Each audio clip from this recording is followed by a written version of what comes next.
Welcome guys, welcome to Silver Institute. So today we are going to study about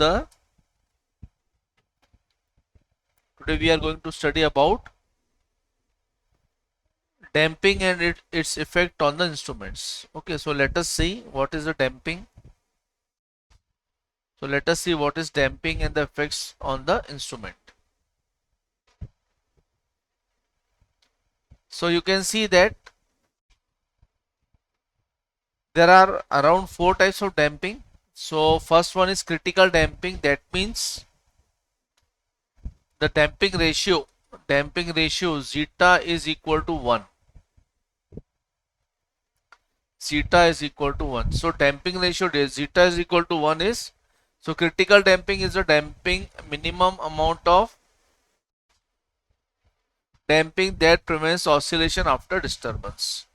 Okay, that means जो भी oscillation है disturbance के बाद उसको minimize करता है, तो critical damping उतना amount का damping है जितना oscillations minimize होते हैं.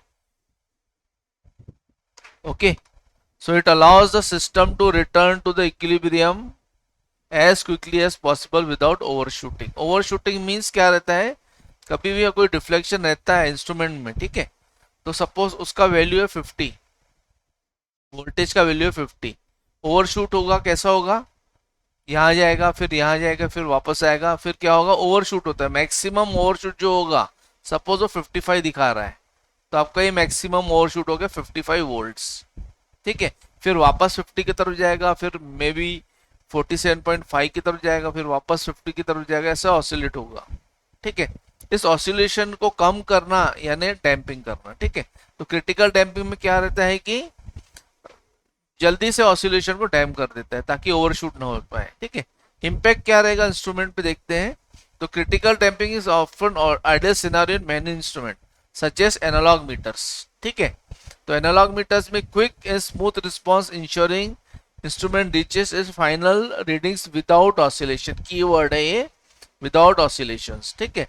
तो क्रिटिकल डैम्पिंग की बात करूं तो आउटपुट रिस्पांस हमें बिना ऑसिलेशंस का मिलना चाहिए, यानी डायरेक्टली आपको पॉइंटर जो है 50 पे स्टॉप हो जाना चाहिए, ठीक है, ना 55 जाना चाहिए, ना 47.5 जाना चाहिए आप पॉइंटर. तो ओवर डैम्पिंग की तरफ जाते हैं. ओवर डैम्पिंग क्या है, over damping occurs when the damping force is greater than critical value, ठीक है. सपोज मुझे डैम्पिंग फोर्स चाहिए 4 न्यूटन का, ठीक है, और मेरे पास 5 न्यूटन का डैम्पिंग फोर्स आता है, तो 1 न्यूटन एक्स्ट्रा है, या 3.5 न्यूटन का आता है तो 0.5 न्यूटन एक्स्ट्रा है, ठीक है. तो उससे क्या होगा, ऑसिलेशंस होगा, ठीक है.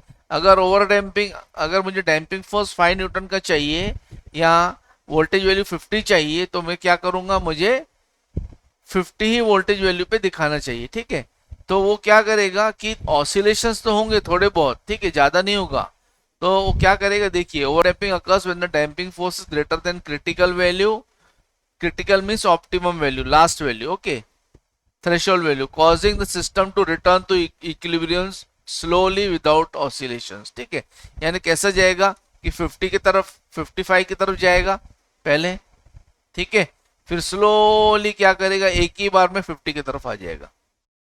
तो आपका इंस्ट्रूमेंट क्या दिखाएगा, 50, यानी ऑसिलेशंस नहीं रहेंगे, सिर्फ एक बार ओवरशूट करेगा, ओवरशूट रहेगा, ऑसिलेशंस नहीं रहेंगे. ओवरशूट करेगा, वापस 50 की जगह आके रुक जाएगा, ठीक है. तो इम्पैक्ट क्या है, over damp instruments are very stable and do not oscillate, ठीक है, बट स्लो टू रिस्पॉन्ड. ये सारे जो अंडरलाइन कर रहा हूं, ओके,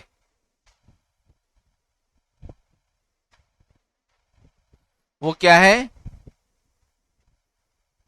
वो क्या है, सारे जो अंडरलाइन कर रहा हूं वो क्या है, स्लो टू रिस्पॉन्ड, ठीक है. सो कीवर्ड है, तो very stable, do not oscillate, slow to respond. This is often undesirable in application where quick measurement is required, ठीक है. जैसे कि क्विक मेजरमेंट कहाँ चाहिए, स्पीड चाहिए, सॉरी, क्विक मेजरमेंट वहां पे जहाँ रिक्वायर्ड है वहां पे, जैसे सपोज हो सकता है कि एल्टीट्यूड चाहिए, एरोप्लेन में चाहिए, ठीक है. तो उस जगह पे हमें, जहाँ पे क्विक मेजरमेंट है वहां पे हमें क्या चाहिए, कौन सी डैम्पिंग चाहिए, ओवर डैम्पिंग। अब बात करेंगे कि what is stability and quickness, है ना। Quickness means faster. तो इंस्ट्रूमेंट के तीन चार फैक्टर है उसमें, फास्टर और स्लोअर यानी स्पीड ऑफ द रिस्पॉन्स, और स्टेबिलिटी, स्टेबल रिस्पॉन्स चाहिए। इन दोनों में कॉम्प्रोमाइज होता है। जो फास्टर है वो स्टेबल नहीं है, जो ठीक ठाक है यानी फास्टर भी नहीं है स्लोअर भी नहीं है, वो थोड़ा स्टेबल ज्यादा रहता है, ठीक है। तो जहां पे फास्टनेस चाहिए वहां पे क्या लगेगा, over damping. Okay, so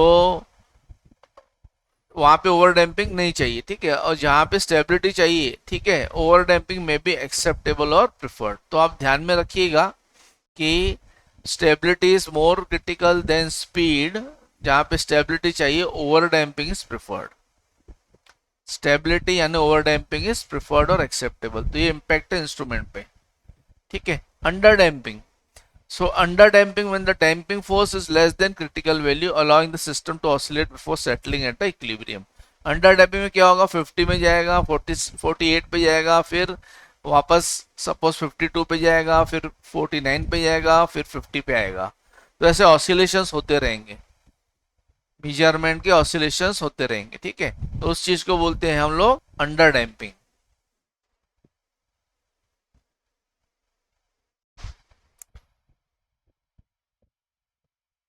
okay, इस चीज को बोलते हैं अंडर डैम्पिंग। ओके, तो it it may lead to, क्या करेगा इंस्ट्रूमेंट पे, इम्पैक्ट क्या देगा, ठीक है।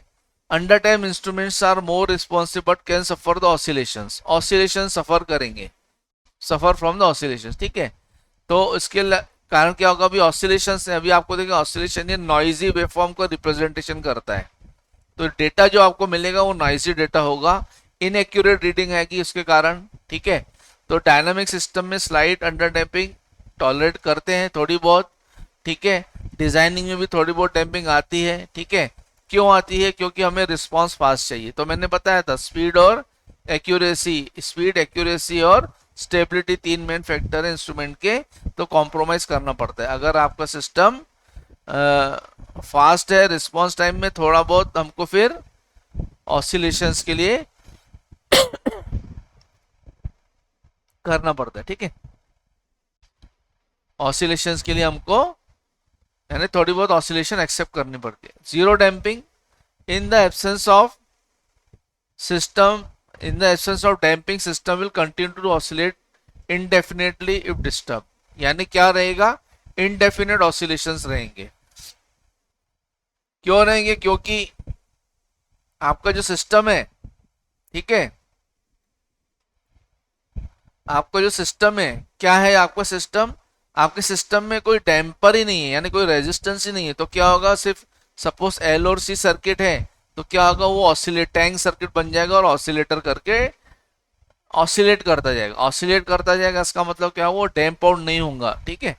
तो इसका मतलब वो 50 नहीं दिखेगा आपको, 50 48 50 48 ऐसा ऑसिलेट होता रहेगा, ठीक है। तो impact on instrument, impact on instrument are impractical. Damping के बिना इंस्ट्रूमेंट इम्प्रैक्टिकल है, ओके, क्योंकि आपको रीडिंग ही नहीं दिखाएगा और आपको जो फाइनल रीडिंग पे ऑसिलेट होता जाएगा, फाइनल रीडिंग कभी आएगी नहीं, ठीक है। तो इसलिए मेजरमेंट जो आपकी रहेगी वो रिलायबल नहीं रहेगी, ठीक है। आप एवरेजिंग करोगे कि मैक्सिमम कितना जा रहा है, मिनिमम कितना जा रहा है, इसलिए आपकी रिलायबिलिटी कम हो जाएगी, ठीक है, एवरेजिंग से। तो ये है आपका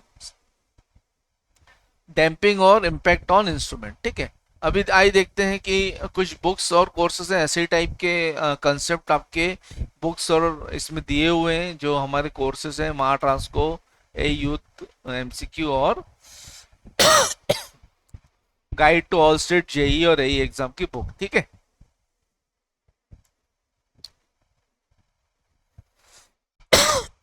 सो थैंक यू वेरी मच। आपका आज का सेशन यहीं खत्म कर रहे हैं। Thanks a lot.